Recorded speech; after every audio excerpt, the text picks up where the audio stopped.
it plans to handle a surge in electricity needs as the summer heats up, how they're hoping to avoid the widespread issues we saw during February's winter storm. And another suspect is now facing charges in a murder case. The new details police are releasing about the deadly encounter this noon. Live from KSAT 12, the news at noon starts right now. New this noon, you may have noticed it was hard to log on to some of your favorite websites, including KSAT.com. Well, that's because there is a widespread outage. The outage was linked to Content Distribution Network. However, the company now says it fixed the issue and service seems to be back to normal. In other news this noon, a year-old murder investigation. Police arresting another suspect in the case. 20-year-old Anthony Nash is charged with murder. Police accused Nash of being involved in a deadly shooting back in January of 2020. The shooting happened outside of an apartment complex on Marbach Road, near West Military Drive. According to arrest paperwork, the victim, Anthony Shanks, was lured out of his apartment and then attacked by 3 suspects. Officers say Nash is one of those suspects. Last year, police arrested 22-year-old John Anthony Scherenhausen in connection with the case. When he was interviewed by police, officers say he admitted to helping lure the victim out of his home. However, he says he did not kill Shanks. After reviewing the evidence of the scene, police now accuse Nash and a 3rd suspect of shooting the victim. New this noon, ERCOT and the PUC now saying what they plan to do differently this summer ahead of an expected high temperature issue. Last May, ERCOT announced the state is expected to reach a new record for electricity demand this summer. Over the past several months, the grid has come into question since February's winter storm, where millions of Texans were left without electricity. During a press conference this morning, the organization said they are stabilizing the Texas power grid this summer by fixing several problems that have plagued them in the past, related to extraordinary costs during emergencies and uncertainty during pricing rules during emergencies. So ERCOT has been directed to improve the margin of safety on the grid. ERCOT also says it has a plan to improve reliability. So far, it says it has completed 22 of its 66 initiatives. Now taking a look at live cam, some cloudy skies there, a little bit of humidity. What do we have? Yeah, those clouds are starting to roll in, and we're still waiting on some rain. One thing we did change a little bit in the forecast, we brought rain chances down just a little bit today. It's not looking as promising just because we do have some of that cloud cover, not getting some of that instability that we hoped for. You look at the satellite and radar, there really isn't much out there right now either. We will watch what's going on down there along I-35. Should see at least a little bit of development in this region. Some of that could work its way north, and then we're also seeing some showers along the coast. This is our last day of rain chances. After today, high pressure builds in. We'll see skies become sunnier and temperatures will be on their way up. But another look at the radar, we mentioned some of those showers down along I-35. We should see at least a little bit development down there around Cotulla. Again, some of that could work towards San Antonio this afternoon. There still is a chance there. 82 in Bulverde, 81 Seguin, 86 in New Braunfels, 86 down at Stinson. Pollen count very quickly. Mold is high. It's at 4,840. And the forecast for today, about a 30% chance rain. We'll take it up to 89 for a high. Partly to mostly cloudy skies in southeasterly winds 5 to 10 miles per hour. Guys. San Antonio police have given a free ride to jail to a man who they say took an ambulance on a wild ride. They say that man walked out of a downtown hospital, then drove off, in which ambulance was parked outside. As Katrina Weber reports, a flat and shredded tire brought the ride to a quick end. A private ambulance sits at the corner of Pecan and North St. Mary's after limping to a stop on only 3 good tires. It marked the end of a wild and unexpected ride at the hands of someone who San Antonio police say should not have been behind the wheel. They say a 44-year-old man just released from Downtown Baptist Medical Center around 11:30 last night jumped into the ambulance, which was parked outside with its keys still in the ignition. A hospital security guard saw the whole thing on camera, then got into his car and chased it. The security guard told police at one point he thought he had the suspect cornered when he drove the ambulance to this dead end about 2 blocks from the hospital.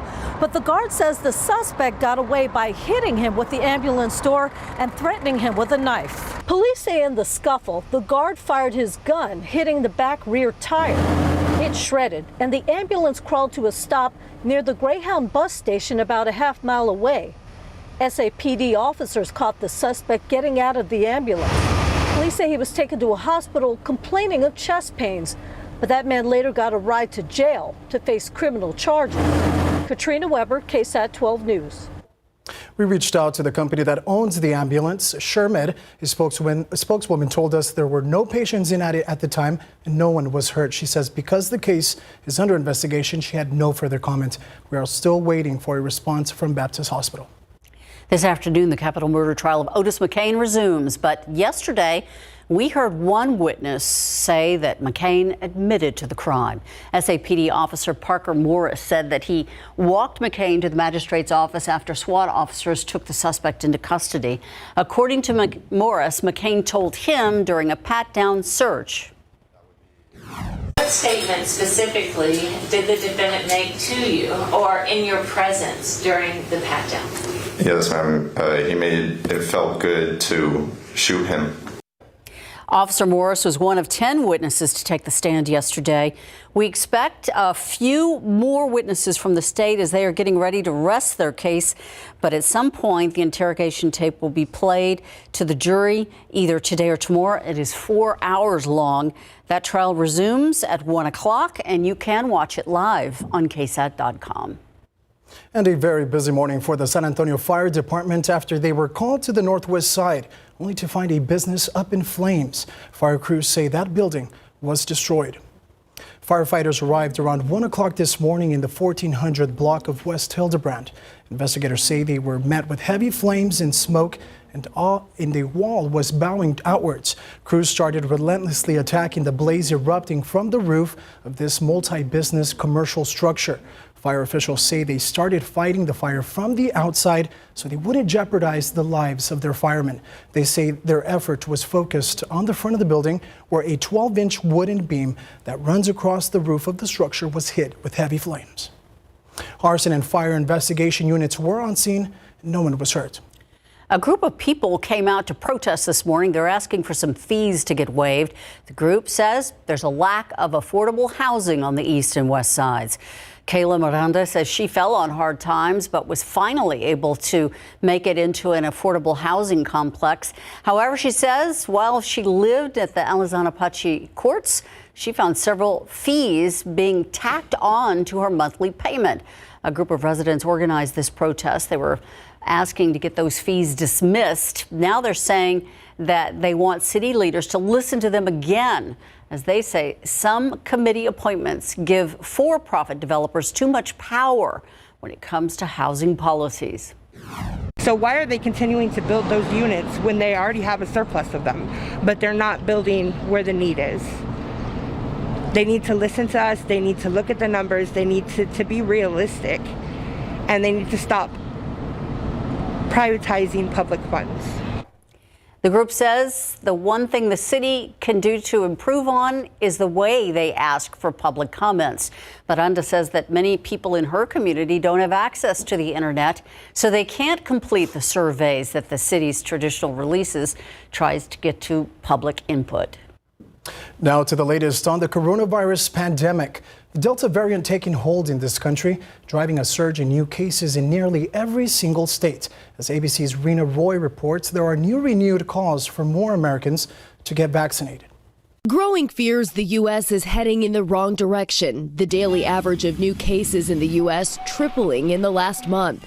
The Delta variant estimated to make up 83% of them. Hospital admissions on the rise in 36 states. This Florida woman's mother is fighting COVID-19 in the ICU, and her dad died from the virus, both unvaccinated. It's just something that we just didn't do right away, but it's definitely now something that we are going to want to get. Just 57% of the eligible population is fully vaccinated here in the U.S. This absolutely could and should have been prevented. This is becoming a pandemic of the unvaccinated. 41-year-old James Scott Owen doesn't have his shots and is learning to breathe again as he battles the virus in a Florida hospital. Now that I have had the full cycle of symptoms, I would definitely have opted to get it. and now concern for unvaccinated kids as some schools get ready to reopen. More than 23,000 new pediatric cases in the last week. In Georgia, the family of Wyatt Gibson says he was a healthy 5-year-old, passed away on Friday. They say he had contracted several infections, COVID, strep, and staph days before. And although rare, there have been new reports of deaths from breakthrough infections, but experts say the majority of cases in fully vaccinated people are mild. Breakthrough infections are concerning, and that's why we need to look at who people are, where they are, and what they're doing. Experts say breakthrough infections are normal and expected, and although vaccines help prevent severe disease, no vaccine is 100% effective. Experts stress getting your shots is still the best form of protection. Rena Roy, ABC News, New York. One of the hot topics at Dallas Cowboys training camp is the players' COVID-19 vaccination rate. Larry will have more later in sports. Some local students heading to class early, how they're getting a head start on their education, but not in a traditional way.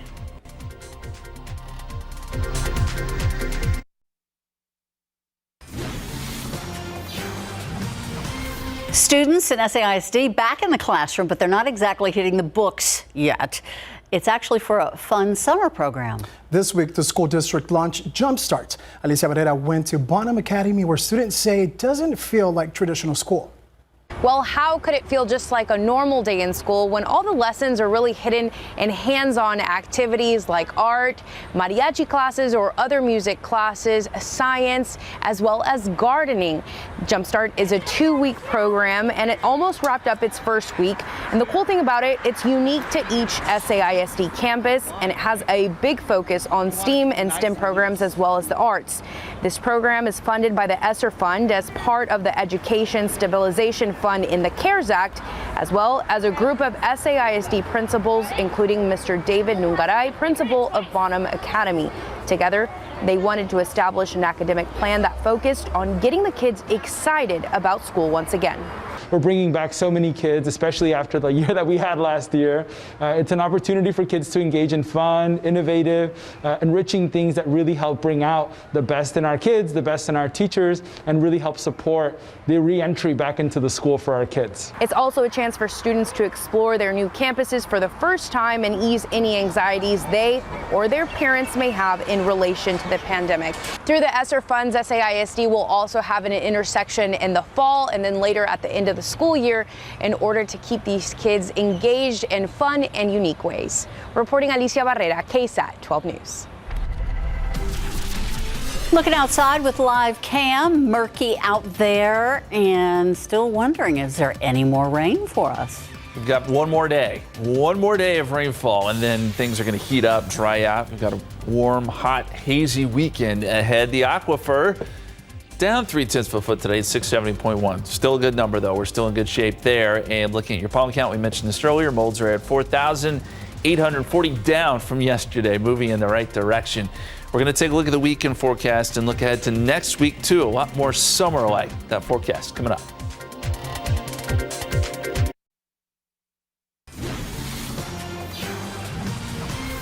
We're looking at a hot weekend. We have one more day, you said, Justin? One more day. And then, ouch. Pretty much. Yeah. You know, though, we got to put it all into perspective because we haven't had a triple-digit day yet. Everything's been below average, so perhaps we can deal with some mid-90s for a couple of days. Look at the month in review. July has been really pretty nice. We've had most of our days have been below average. We had a couple days there to start at average, one day above, but the rest have been below. And the hottest we've been so far this July is 95. That really is not bad at all. As we get into the weekend, though, temperatures should make it up to around 95, 96. That's what we're forecasting right now. Still no triple digits in the forecast, though. Good news there. As we look forward in time, yes, the air temperature will get up to about 95, 96, but notice the heat index up above 100. With the humidity, it's going to feel a lot warmer out there. So just a heads up, it will also be a little bit hazy, thanks to some more Saharan dust. Another plume coming in Friday, Saturday, and Sunday. Here's current setup. And the reason why we think rain chances were going to be a little bit higher today, we've got a good position where this low is in a good position to bring us an influx of moisture and some showers and storms. So far, we haven't seen much of that.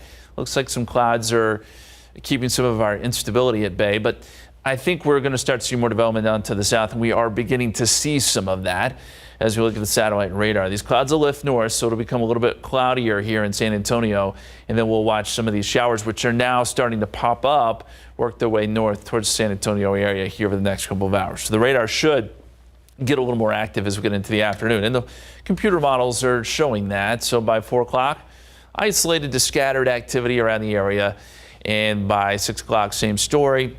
The evening commute, there could be some rain around for sure. And then as we get into tonight, any rain chance is probably going to shift west, and we'll see a lot of this really start to shut down with the loss of daytime heating. Outside right now, mostly cloudy, 84 degrees at the airport, 86 Stinson, 85 Kelly, 84 at Randolph. And any wind we're seeing right now is out of the south. Temperatures are still in the 70s around Perney Stage, 79 there, 83 Kerrville, 86 in New Braunfels, 87 in Devine, and you're checking in at 85 in Del Rio. Dew points, they had come down a little bit. We noticed some dew points in the 60s earlier. They're now starting to build a little bit. So back in the 70s, still pretty sticky. This doesn't really change. Forecast for the rest of today, close to 90. We'll call for a 30% chance of rain. We've lowered those rain chances just a little bit based on the current radar.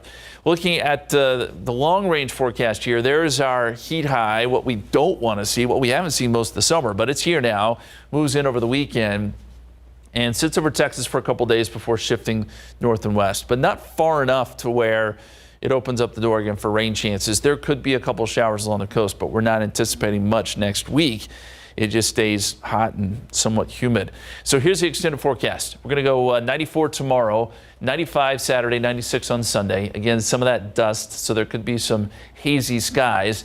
And then next week, mid-90s, partly cloudy skies, maybe a coastal shower or two, but a more typical July-like pattern here going forward, guys. We'll try to get used to it. Yep. Thanks, Justin. Mm-hmm. Well, a lot going on in the world of sports. Larry, what do you have for us? There is, and one of the big stories yesterday is the possibility of Texas and Oklahoma leaving the Big 12 and joining the SEC down the line. Jimbo Fisher had a funny response to that report, and the Marvin Leal and the Aggies say they want more quarterback sacks this season. Coming up.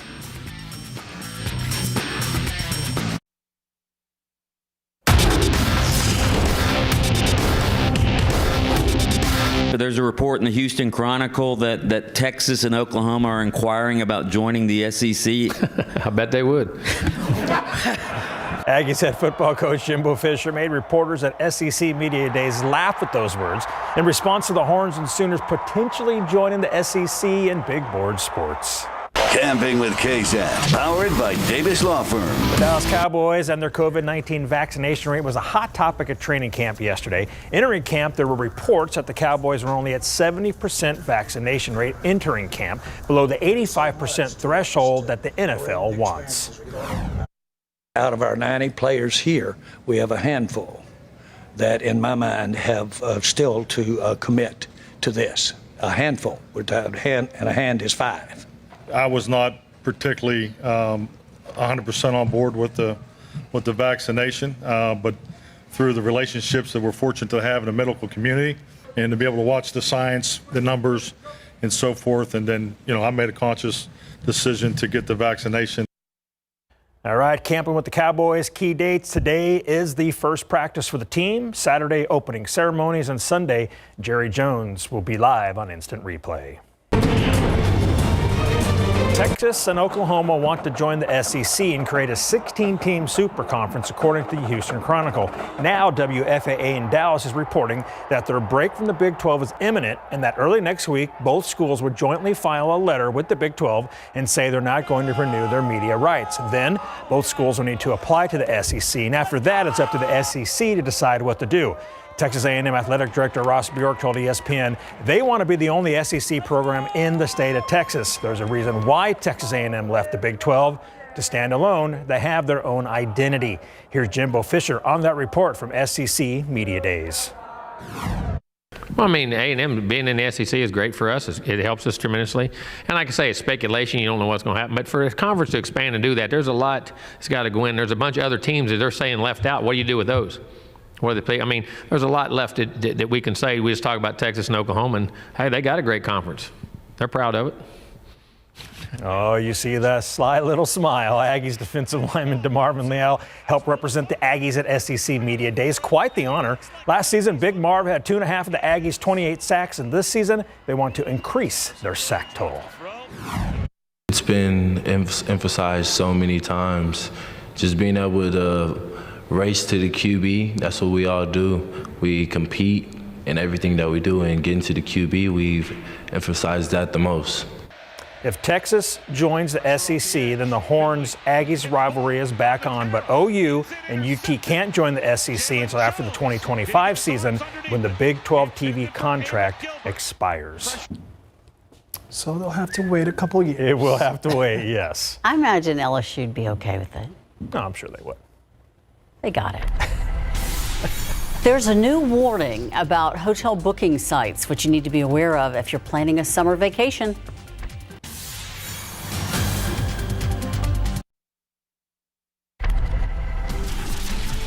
Taking a look at live cams and clouds.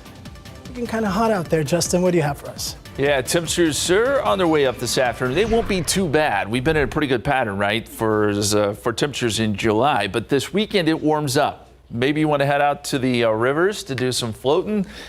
We've got a forecast for you.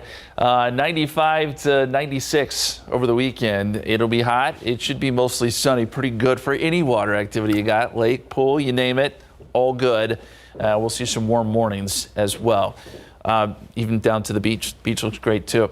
Let's take a look at the radar now, though, because we do have some showers out there that we got to show you. Starting to develop down there around Dilley, Frio County over towards Atascosa County. These are those quick moving downpours, but they are working their way north, and it looks like we'll get a little more activity through the afternoon, perhaps lifting up towards the San Antonio area. So rain chances are still there through the late afternoon and evening hours. Temperature-wise, we're in the mid-80s here across Bexar County, 86 New Braunfels, 82 Canyon Lake. And the forecast for today calls for a 30% chance of rain, 89. Your high temperature will slip into the 80s tonight. Still looking at some rain chances even through about 10 o'clock, but I think after that, they really do go away. And as we mentioned, it heats up. Some Saharan dust to contend with, too, coming up this weekend. We'll take a look at that forecast coming up in just a few minutes, guys. Thank you, Justin. Crews struggling to get control of dozens of wildfires in the West. Those fires forcing evacuations and impacting air quality all across the country. ABC's Kaylee Hartung has more from Los Angeles. Wildfires are raging in the West. Right now, at least 78 large fires are burning across 13 states, scorching more than 1 million acres. The Dixie Fire in Northern California growing to over 90,000 acres, doubling in size since Monday. Smoky conditions leaving the sky glowing red while firefighters are working tirelessly to fill their trucks with water from this reservoir. And the Nevada National Guard flew overhead surveying the damage. The Tamarack Fire spreading further into Nevada, triggering road closures and prompting some to have to evacuate. Smoke from these dangerous wildfires is carrying thousands of miles across the country. The air quality as poor as it's ever been in New York City, Philadelphia, and Washington, D.C. And as this sprawling wildfire emergency rages, there's news about the El Dorado fire that ignited 22,000 acres in Southern California last year. A couple pleading not guilty to 8 felony counts, including involuntary manslaughter, after they allegedly accidentally ignited the fire during their so-called gender reveal party. One U.S. Forest Service firefighter was killed and 2 others were injured, along with the destruction of millions of dollars of property. And there are warnings that more wildfires could erupt. Pacific Gas and Electric says their equipment could have been responsible for the Dixie Fire that's burning right now in Northern California. They say they will bury 10,000 miles of power lines to prevent any more fires in these drought-stricken areas out west. Kaylee Hartung, ABC News, Los Angeles. Now to central China, where the death toll has jumped to at least 33, with 8 people missing after extreme flooding. Heavy rain forced the Yellow River over its banks in Henan province. More than 120,000 people were forced to leave their homes.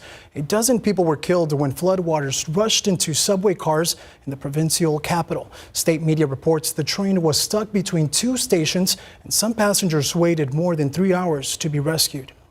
A judge now says victims and families who suffered losses in the collapse of a 12-story oceanfront Florida condominium will get a minimum of $150 million in compensation. Judge Michael Hansman says that The sum includes insurance on the Champlain Tower South building and the expected proceeds from the sale of the Surfside property where the structure once stood. It does not include proceeds from any number of lawsuits filed since the June 24th collapse that left at least 97 people dead. Those lawsuits are being consolidated into a single class action suit, potentially covering all victims and all family members. And Republican leader Kevin McCarthy threatening to boycott the January 6th Select Committee after House Speaker Nancy Pelosi blocked 2 Republicans from the panel. McCarthy calls it an abuse of power. Unless Speaker Pelosi reverses course and seats all 5 Republicans, we will not participate. Pelosi says she blocked the lawmakers based on the integrity of the investigation. The 2 men are outspoken allies of former President Trump. Democrats say their investigation will move forward and that they have the bipartisan quorum needed to proceed. The committee will hold its first hearing next week, starting with the testimony of 4 officers who depended on the Capitol on January 6. Leader McCarthy says Republicans will launch their own investigation, but has not provided any other details. Tech billionaires are doing it, so when will flying into outer space become affordable for the rest of us? Still ahead, how soon commercial space travel may become a reality. Texas A&M football took part in SEC Media Days, and Judson Alum DeMarvin Leal was front and center. Hear from Leal later in sports. And a consumer alert as summer travel picks up. Some hotel deals seem too good to be true.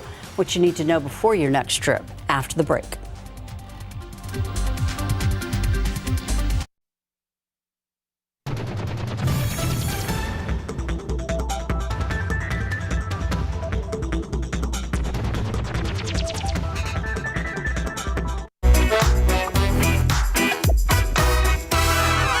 This is your daily tech and business briefing from Cheddar News.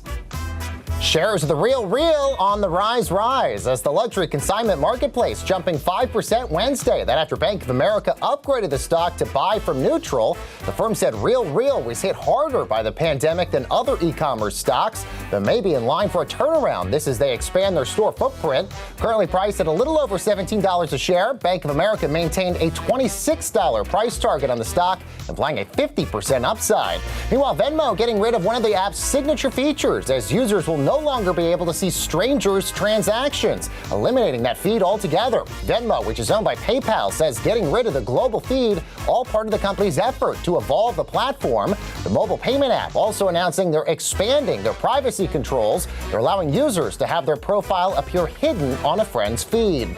And Google announcing some new features on their Maps platform. People will soon be able to see how packed the trains are. That way they can avoid large crowds on their commutes. The feature is expanding to 10,000 cities across 11 countries. All the information will appear when users search for their routes. And that's your Cheddar News Business and Tech Update. I'm Baker Machado coming to you from Cheddar Studios in Lower Manhattan. As people's travel plans heat up this summer, the Better Business Bureau has a warning for you. Be careful when you book your hotel online. When you're in search of a good deal on a room, you may end up on travel websites and book through third-party sites instead of directly through the hotel. And that is okay as long as you're on a trusted site. A Kansas man says he ended up paying double for his room after booking online. We got there in the evening, we were exhausted, and the hotel did not have our reservation. Verify what site that you're booking with. It sure would be nice if I was the last one that it happened to. If you are on a legitimate third-party website, don't forget they may have different cancellation and refund policies. So just make sure you're comparing that directly with the hotel itself. And the race to space now underway as tech billionaires set the groundwork for a space tourism industry to take flight. However, right now your space dreams might be out of reach. So when will it become affordable for the rest of us? CNN's Steve Nannis has a closer look at the hurdles standing in the way. Commercial space tourism, a pipe dream or a real possibility? Former Amazon CEO Jeff Bezos and Virgin Galactic CEO Richard Branson, who both launched into space this month, say they're ready to start offering trips to outer space. I mean, it was just like the most incredible dream. But experts agree affordable space flights for the masses are decades away at best. Virgin Galactic's July 11th launch carried just 4 passengers and 2 pilots. It has sold about 600 tickets for future flights at up to $250,000 each. On Tuesday, Bezos and 3 others flew slightly higher into outer space on the New Shepard rocket.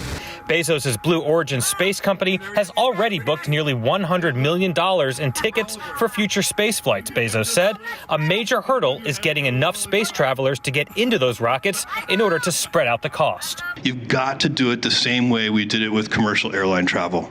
Bezos suggested spacecrafts would need to carry a lot more people to make the flights widely affordable. These are, biplanes, and they're flying into a farmer's field and charging a small price to fly people around for a few minutes in the air. That's what we're doing right now. But you know where that barnstorming phase leads? To 787s. But experts say there also needs to be significant demand for space travel to fill the seats on those larger crafts, no matter the price. Still not really sure why you would want to go into space.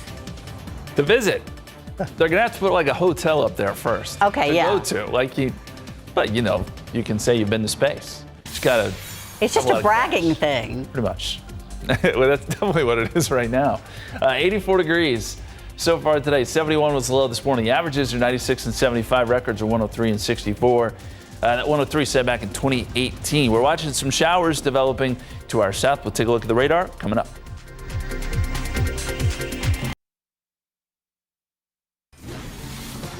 So, Jonathan, how do you feel about heat and dust? I'm okay with the heat, not a big fan of the dust. All right, Definitely you're probably taking a not toll going to on like this weekend. Mixed reviews. Okay, so the heat is there for sure. Yes, we are going to get some dust. Here's the good news, Jonathan. It looks like it'll be maybe not terribly concentrated, so just a little bit of dust, a little bit of haze there. Hopefully it won't bother you too bad if it's something that does bug you. I want to show you the drought monitor. These numbers are in today, and you see most of the western half of the country still not in good shape, stretching from Nevada to California down to Arizona. Thankfully, there is a little bit of monsoonal moisture that's helping those folks out, but it's still a bad situation. Not the case here in Texas. We are doing fantastic. 3 months ago, 67% of the state was in drought. This week, only 3%. That's a good number. It's just the Big Bend region that is dealing with a little bit of drought there. Otherwise, most of our area is looking really good. And we do want to check in on Medina Lake. 35% full. It hasn't gained all that much from recent rains, but it is at least up about a foot since last month, so every little bit helps. That's the situation out there at Medina.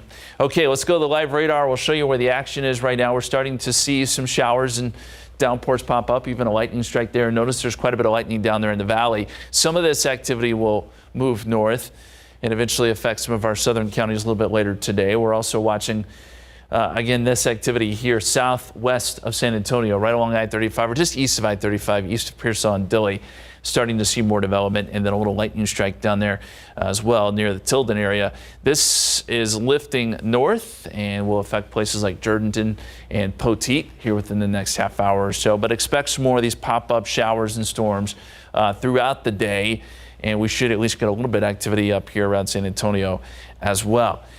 Meantime, we've got some cloud cover trying to move in too, and so that'll be with us today. The computer models show that isolated scattered activity is possible through the afternoon, and then as we get into this evening, some of this will die down, although the models keep some shower activity intact out west as we get into tonight.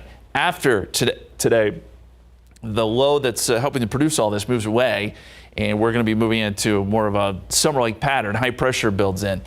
84 right now, feels like 90 when you factor in that humidity, calm winds. Dew point is at 72. And you look at the cloud cover, we do have some clouds trying to track through here. Mostly cloudy, 84 at the airport, 81 Bernie Stage, 84 Hondo, 87 in Castroville, 86 up there in New Braunfels. And you can see some of those showers and storms bubbling up there just north of Cotulla where it is 87. Heat index, when you factor in that humidity, feels like it's 90 here in town. We're starting to get some heat indices in the upper 90s down to the south. I think we'll get close to 100 in a few spots for that feels like temperature. Here in San Antonio, we top out air temperature wise 90, 30% chance of rain through about 9 o'clock or so. Here's the long range forecast. High pressure builds in over the weekend. That means hot and dry weather, you know that, and it sticks around for a couple days before shifting north, but not far enough north to where it still doesn't have a hold on our forecast. I think even going into next week, it's going to be pretty quiet. We may see a few showers work in underneath this ridge along the coast, but I don't think we see much here in San Antonio. And we've got to talk a little bit about that dust. Yes, it is there, unfortunately. As we look out into the Caribbean, we can see that plume of dust over Mexico, and it's going to work its way north into Texas. Again, it's not terribly concentrated. This is more of a moderate plume here, but we're going to feel some of it here across our area. It'll be a little bit hazy this weekend, and that'll be Saturday, and then into Sunday, it should start to fall apart a little bit, and we'll lose it next week, thankfully. But we've seen a couple of those so far, a couple plumes of that dust so far this summer. Here's the extended forecast. 94 tomorrow, 95 Saturday, 96 on Sunday. Probably our hottest day, Sunday into Monday. And then by Tuesday into Wednesday, a little bit of cloud cover maybe helps us some. We're still in the mid-90s. Could see a coastal shower or two, but a much drier and hotter forecast going forward. We'll be right back.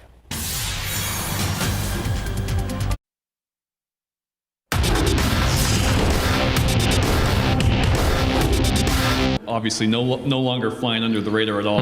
Everyone's going to be giving you your best shot. Is that kind of what you expect? And how do you Well, that's where you want to be. You want to be relevant. You want to be everybody's game that they mark on the calendar. That means you're doing what you're supposed to do, and you become the organization you want to become. And now we have to deal with that, and we have to handle that, and we have to understand the responsibilities that go with that, and the standard at which we have to play and practice and prepare which each and every week.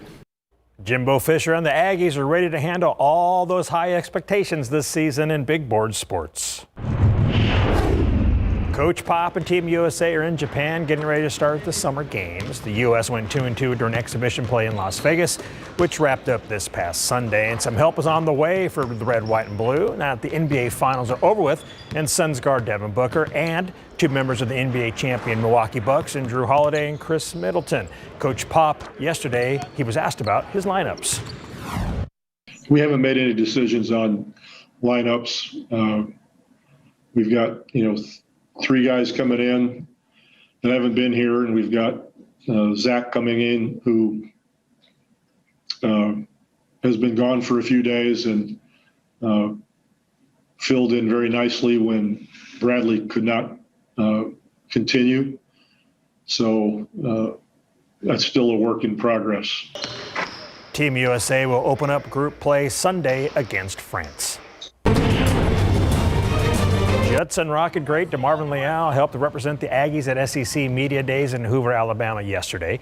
He joined head coach Jimbo Fisher and offensive lineman Kenyon Green. Leal said it was an honor to be there. Much of the talk centered around the Aggies going 9-1 overall last season, winning the Orange Bowl, and how they hope to build off that success and do better this season. Leal was asked about the Aggies hosting Alabama Saturday, October 9th at Kyle Field.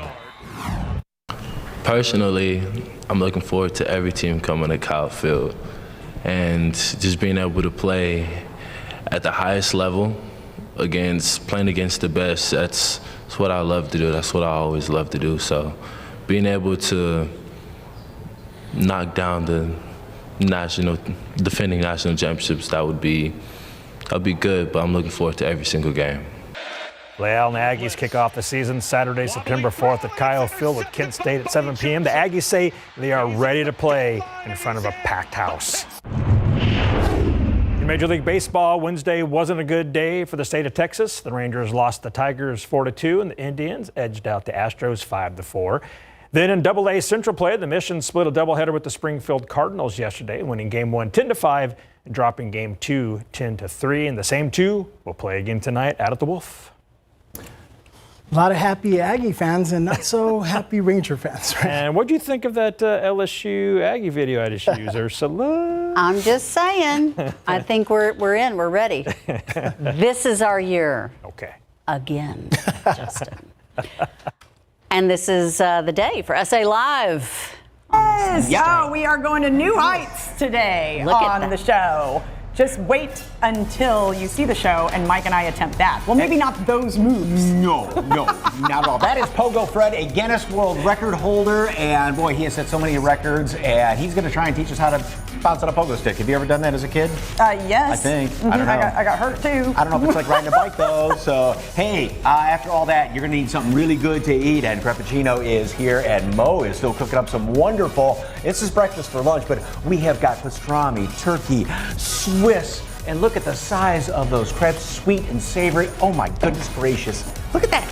The restraint I have. A local organization is pairing local rescue dogs with military veterans. It is a wonderful Canines for Warriors. This is a wonderful story and how you can help out. And you want to keep the kids entertained and healthy and eating while on a road trip? Well, Jay Rajan from No Other Nanny is here to save those parents, right? I got you covered. Treats, snacks, all really good for you too, right? For the road and for back to school too. We've got you guys covered for the end of the year to the end of the year. I have sampled some, believe it or not, and they're really tasty. I'm so glad you like them. I have them. I tried them too, and I had the little ones try them as well. Okay. Hey, looking for a job? Yes, we're going to tell you about a job fair that Toyota is having and all sorts of prizes that you can get. Yes, indeed. Oh, those crepes smell so good. That and a whole lot more coming up on SA Live, so stick around.